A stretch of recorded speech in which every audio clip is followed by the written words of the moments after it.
Alright, well, it has been a really, really long time. Um, Basically, what I've been up to, I just finished my fall term at Corbin University. I'm getting ready to go into the spring term, which starts in January, which is right about the beginning, or closer, I guess, maybe to the middle of the winter time. And then it goes all the way up to June, I think. It gets weird. So, what to talk about today? Let's see here. There we go. So, I know recently someone was asking me about being on the autism spectrum, or for me, being an aspie, which I guess is technically being on the autism spectrum. Again, it's really confusing. It depends on who you ask. So, whatever. But I thought that was an interesting topic. It was one I never thought about before. I thought, sure, why not? I could take a look around, see what interesting articles or cool studies I might be able to find on that. Unfortunately, Google was pretty bad about that. Even trying to find, I don't know, maybe you're aware of this too. When you search for something on Google, depending on probably some of the keywords you're looking for, you can ask it to look for scholarly articles for you. And they're usually pretty good.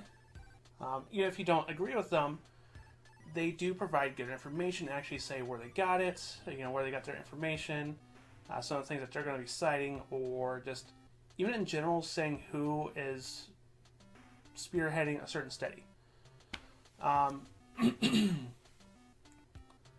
Unfortunately, the only things I could find were a bunch of weird anecdotal articles. Maybe something from like like Huffington Post or whatever it's called, which I know a lot of people like Huffington Post. I've seen people even in classes say, I got this information from Huffington Post.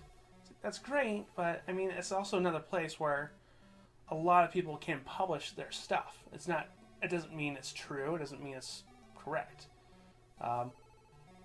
This kind of goes along with trying to take information about politics from ABC News or Fox or CNN or whoever. It depends on who you're asking, right?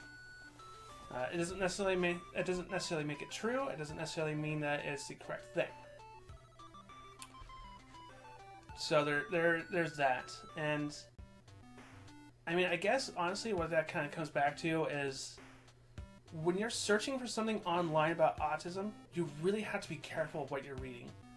I know on Facebook or wherever else people can post these things, there's usually that one meme where it's like Abraham Lincoln or someone saying something like, you can't trust everything you read on the internet, and it quotes Abraham Lincoln. Obviously it doesn't quote, you can't be quoting Abraham Lincoln because that doesn't exist at the time. It just makes you aware of how silly it is to read and believe everything that you see on the internet. So it really comes down to that too. It's not just, some silly little thing. These are people who are writing actual articles and they actually do think this is how it is. Some of the things I was finding were, my kid got sick with the flu, and as much as I hate them being with the flu, their autism symptoms get better, and they become more communicative. So therefore, I believe that the flu or the vaccines or the virus itself has to do with autism, because getting the flu helped my son with autism feel a little bit better, not just from the flu symptoms, but from their autism symptoms. So therefore, flu causes autism. It's like, what backwards logic is that? I don't understand.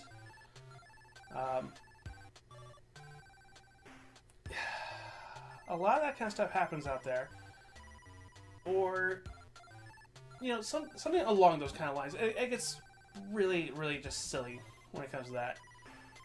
And I don't know. I have to say that I don't care whether you are an anti-vaxxer, pro-vaxxer, or somewhere in the middle. That I don't know if there's a middle ground on this one, honestly.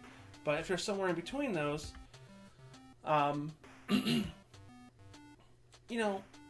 you have to be careful of who's saying what, no matter what. No matter what it is that you believe on that subject, if the person telling you or the thing that you're reading does not tell you the source of it, something's wrong. I even recently watched a video, someone talking about the whole vaccine debate and autism, and it doesn't really matter which one he was saying, because here's the problem that always comes down to it.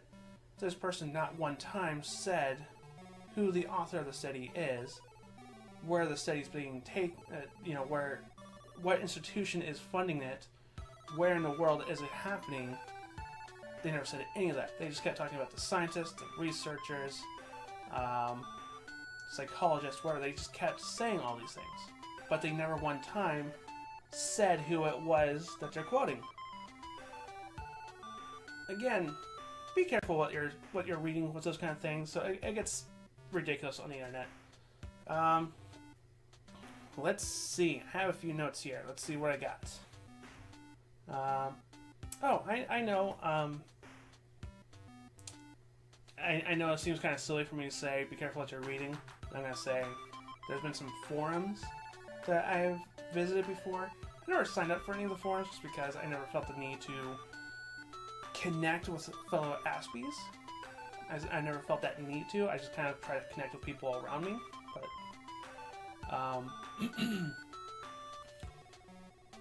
on some of these forums, they always talked about, it's always someone who has who's on the spectrum. Only people on the spectrum are allowed to be on there and sign up and start conversations.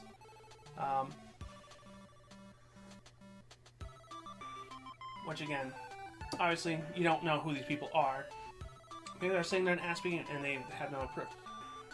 You're taking my word for it too. I say that I have Asperger's, but I have no proof. I have no thing on the wall saying that I am officially diagnosed with Asperger's. I never said I was officially diagnosed with Asperger's anyways. But you have to take their word for it a lot too. But for a lot of people on some of these forums who actually do claim to be on the spectrum, always said too, despite the fact that they're adult, say like 30, when they get sick, they feel like they're regressing back to a childlike state. Curling up in bed, eating the soup, watching the cartoons. Kind of like Sheldon Cooper on The Big Bang Theory, if you ever watched that show. I like the show. I know a lot of people don't like it. That's fine. Whatever. To each his own. I know for me too, I always became hypersensitive to whatever it is that I'm experiencing. The sneezing, the sore throat, the mucus running. I always become hyper aware of what's happening to me, and I felt like I've always had to question myself on, am I really feeling that sick? I've had coworkers, roughly 10 years ago, always criticizing me for calling in sick. He was like, well, I felt sick, and I thought the policy was that if you're sick, don't come to work. And they always say, well, you're not really that sick. I don't know. I beg to differ on that one, but alright. So there's always those kind of things. For a lot of the people who say, like, their child being sick made their autistic-like symptoms go away, here's something you do have to consider, too. Maybe someone that becomes so sick, say,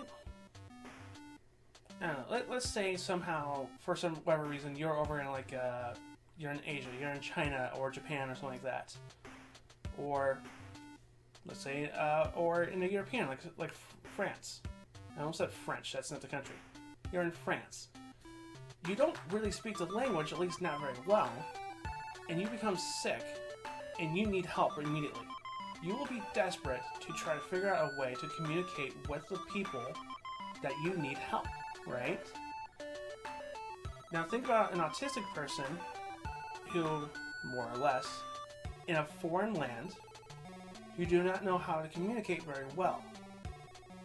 They will be so desperate to try to communicate with you, they will adapt your style of communication to tell you, something is wrong with me, I need help.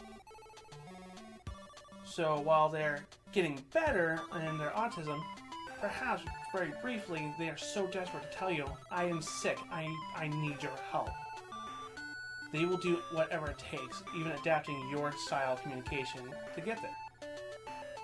But remember, autism spectrum disorder is exactly that. It is a spectrum. That means, there's worse or whatever, and then there's mild. It's a spectrum of things. It ranges on how severe it is. And every person is on a different spot on the spectrum. Maybe according to a doctor or a psychologist, they might have certain chunks in there, right? But that doesn't mean every single person in the mild will be in the same exact degree no matter what. There's going to be a range within that too. Severe is still going to have a range. Some will be a little better and some will be having a much harder time, you'll say. So there's always those kind of things. Be careful what you're reading on the internet. Autism is a spectrum. It's exactly what it says in ASD. It's a spectrum of things. It ranges from every single person. So, I guess that's all I really had to say on that. Not a whole lot this time. Please let me know if you watch it, give it a like. I would really appreciate that. If you're new and you just happen to stumble upon this, thank you very much. Thanks for hanging out. Please subscribe, that would be awesome. And maybe somewhere in the comments, or if you're seeing this from via link in Facebook, let me know. Is there something else that you would like to know about or hear my thoughts on? I would love to hear your thoughts on this whole being ASD and being sick at the same time. I would love to hear what you have to say about those kind of things. So please leave a like, a comment, and please subscribe. That'd be awesome. Thank you very much. Bye.